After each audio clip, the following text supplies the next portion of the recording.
Alright, let's talk about a franchise that I have not seen before, and that's the Wrong Turn franchise.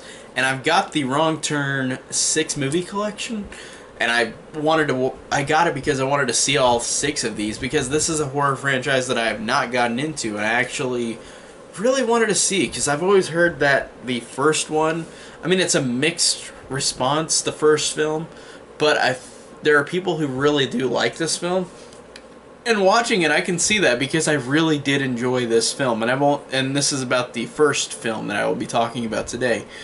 Um, the first film is very like it's nothing that's in terms of like creativity. It's nothing that's different or unique, but in terms of a fun, thrilling horror movie, this first movie does a good job of that. I think that this actually is a really solid thriller. I think that it's very similar to something like The Hills Have Eyes, but I'd rather watch this one than The Hills Have Eyes, honestly. I think that this just had more thrills than that one, or any of the Hills Have Eyes movies, I guess you could say, because I think that this one just did a good job of like building up to like this cannibal family, and I really like the tension in this movie. I like how this begins kind of slow after the opening murder, where these characters, this guy character who is driving through, is going to an interview, and then he meets up with these other college students who had their van or car has been taken off the road because of barbed wire, and their tires have been slashed because of that. So they're stranded, and this guy meets them, and they all try to band together whenever they realize that they're encountering a set of cannibals who are chasing and trying to kill them off.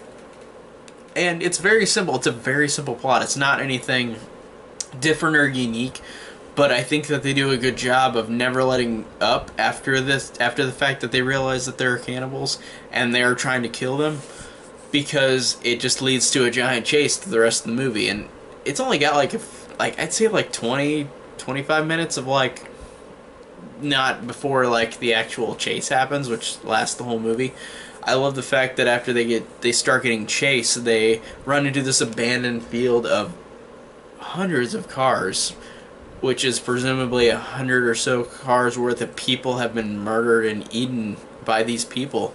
And I love the characters' reactions to this. Like, this is horrible. Like, this is how we're gonna go. This is how we're gonna die. And then I love the fact that these kids are smart. Like, they, for the most part, smart. They go, whenever they're in this group of cars, like all the cars that are abandoned, they do a military tactic where one person screams one way, one person screams the other way. A couple people escape through the group, but then they get separated. And it really works in that thrilling way where like all these characters are separate now. Like, we don't know where all of them are hitting. They're all gonna be, and all the 3 cannibals are running around too, so like they're even playing field where like they're running around separate, but there's a couple different cannibals that are killing them. So I thought it did a good job of that, and I thought it did a good job of scenes like that, and scenes like, say, when they went to the light tower, and they go up there and the cannibals find them, and then they try to smoke them out. And then they jump out of the trees, or onto the trees, to get out of this lighthouse,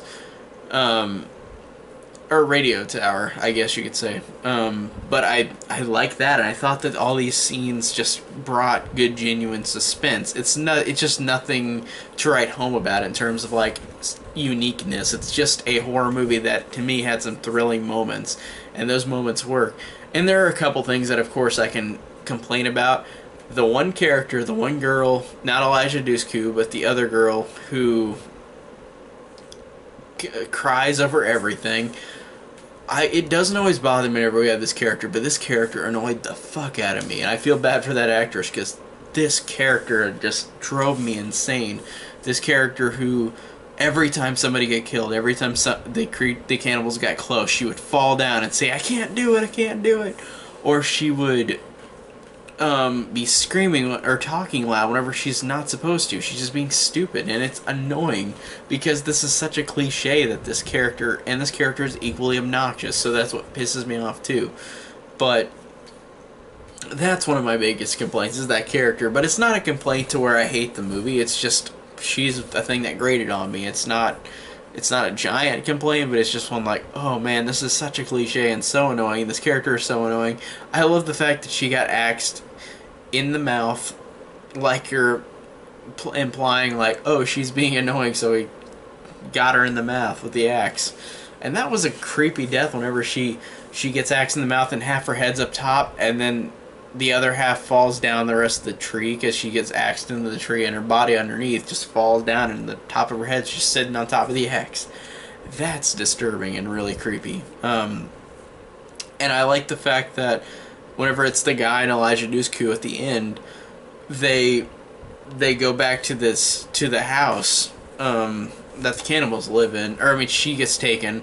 So the guy comes in and rescues her, and literally like burns down the house, drives a truck through the house, fights off the cannibals, and they both escape. And I like the fact that they escape, and I don't know if they're in the sequel. I don't know anything about any of the sequels. I'm gonna watch them all, whether they're good or shitty, but I like that they made it through.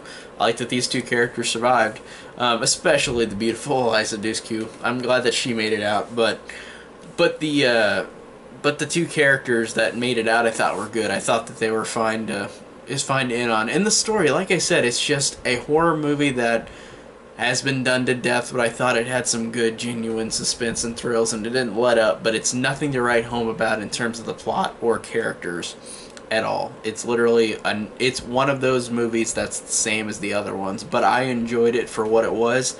I thought it was fun. I thought it was entertaining with a few minor things. As a horror fan, I felt like I got my money's worth. So I enjoyed the first Wrong Turn, and I'm curious to see how these other sequels stack up, because I bet they're pretty bad. So overall, this first Wrong Turn for me on the first watch was a solid but not unique or creative movie. It was just a fun, entertaining, thrilling time for me personally.